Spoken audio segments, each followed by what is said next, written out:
कोई इसका निरस्त करा, इसका निवारण करा तो आपको कोर्ट के रास्ता अपनाना चाहिए ना। आप लोग धरना प्रदर्शन पे उतर आए।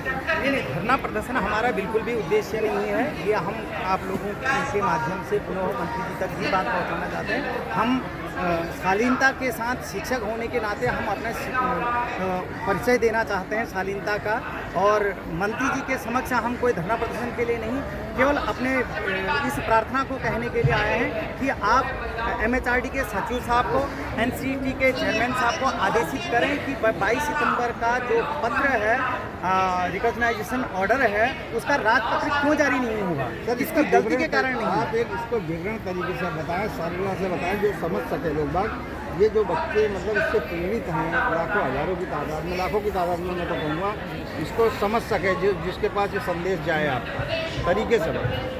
देखिए, हम जो भारत सरकार द्वारा वर्ष 2017-19 में एक DLED का प्रोग्राम किया, और वो DLED का प्रोग्राम क्यों किया, इससे पहले देश में शिक्षा का अधिकार अधिनियम RT एक्ट लागू हो गया था, जो कहता है कि शिक्षकों को गुणवत्तापूर्ण शिक्षा मिलनी चाहिए, बच्चों को गुणवत्तापूर्ण शिक्षा मिलना चाहिए। इसके लिए सेक्शन 23 के तहत जो टीचर हैं, 23 अगस्त 2010 की NCT की अधिसूचना के आधार पर जो टीचर हैं वो वेल क्वालिफाइड होने चाहिए।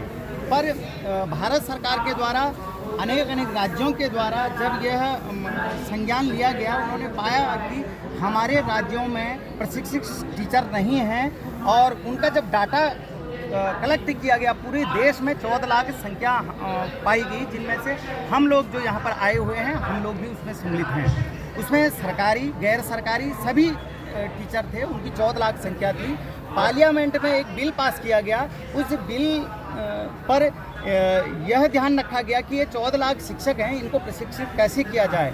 राज्य सरकारों के को मिला करके संयुक्त रूप से MHRD, NCT और भी जो राज्य सरकारें हैं उनको सम्मिलित करके एक जो DLED का प्रोग्राम 31 मार्च 2019 तक जो कंप्लीट करना था, वो कोर्स हमारे समक्ष रखा गया, और हमको यह भी कहा गया कि यदि आप यह कोर्स को नहीं करेंगे तो आपको जॉब से निकाल दिया जाएगा, और उसके लिए हमसे शुल्क भी लिया गया, और सरकारी डाटा के आधार पर 68 करोड़ का लगभग का खर्चा भारत सरकार ने भी इसमें खर्च किया है हमारे प्रशिक्षण को करने में। पर दुर्भाग्य से जब ये सब चीज़ संपन्न हो गई थी, पार्लियामेंट में बिल पास हुआ, कई मंत्रियों के द्वारा, कई सांसदों के द्वारा अपने विचार उसमें व्यक्त किए गए, पर दुर्भाग्य से 22 सितंबर 2017 को जब NCT ने आदेश पत्र जारी किया, उसका गजट पत्र जारी नहीं हुआ, और हम लोगों के साथ एक घोर विपदा यह आ गई कि आज तक है कि माननीय नरेंद्र मोदी जी ने, जिनके विश्वास पर हमने ये कोर्स किया,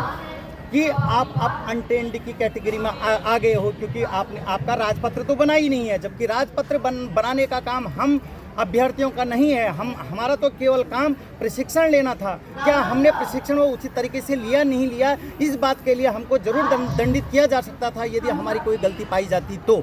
लेकिन भारत सरकार की गलती की वजह से, NCT की गलती की वजह से, मानव संसाधन मंत्रालय की गलती की वजह से ये हमारे ऊपर एक ऐसी तलवार लटका दी गई है, हमसे कहा गया है कि अब आपकी जॉब खतरे में है।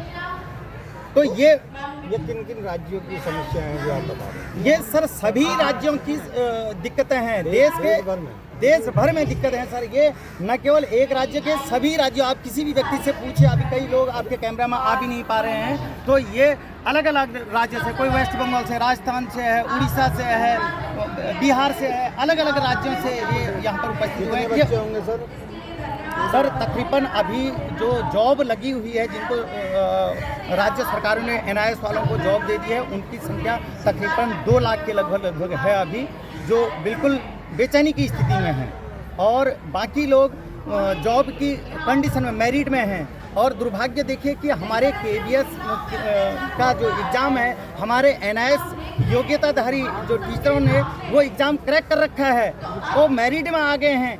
आज ये कहा जा रहा है KVS वालों को, नहीं जी हमको नहीं, आपको नहीं देंगे हम, क्योंकि आपका गजट जारी नहीं हुआ है। अब हम गजट के लिए कहें तो कहें किससे? माननीय मंत्री जी मिल नहीं रहे, केवल उनको इतना ही कहना था। प्रशासनिक एक्सीडेंटल जो आप लोगों के साथ घटना हुई, जो हुआ, उसके बारे में बताया। आप जो सरकार को क्या संदेश देंगे इस जंतर मंतर की घटना से? मैं आप लोगों के चैनल के माध्यम से, आप विद्वान मीडिया जनों के माध्यम से माननीय मंत्री जी से कहना चाहता हूं, हम भी आपके बच्चे हैं, हमारी पीड़ा को समझिए।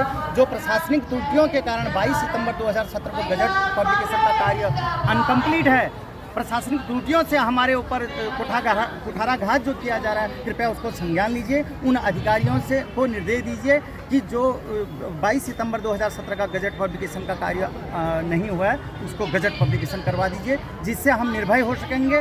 और आपको जो हमने वोट दिया है, उसको हम अपना सुखद पल समझेंगे कि माननीय मंत्री जी ने हमारी इस पीड़ा को समझा। Thank you.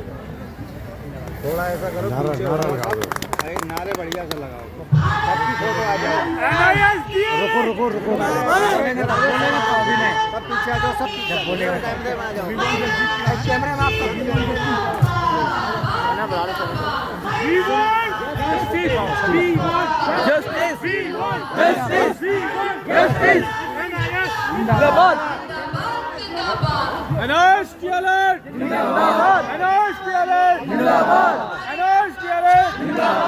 चाहे जो मजबूरी हो हमारी मांगे पूरी हो, चाहे जो मजबूरी हो हमारी मांगे पूरी हो, चाहे जो मजबूरी हो हमारी मांगे पूरी हो। NISDLA जिंदाबाद, NISDLA जिंदाबाद। अभी करो हमारी मांगे पूरी करो, जारी करो, जारी करो, राजपत्र जारी करो, जारी करो, जारी करो, जारी करो, आप करो, अभी करो, हमारी मांगे पूरी करो, आप करो, अभी करो, हमारी मांगे पूरी करो, राजपत्र जारी करो, जारी करो, अभी करो, राजपत्र जारी करो, जारी करो, अभी करो, राजपत्र जारी करो, जारी करो, अभी करो।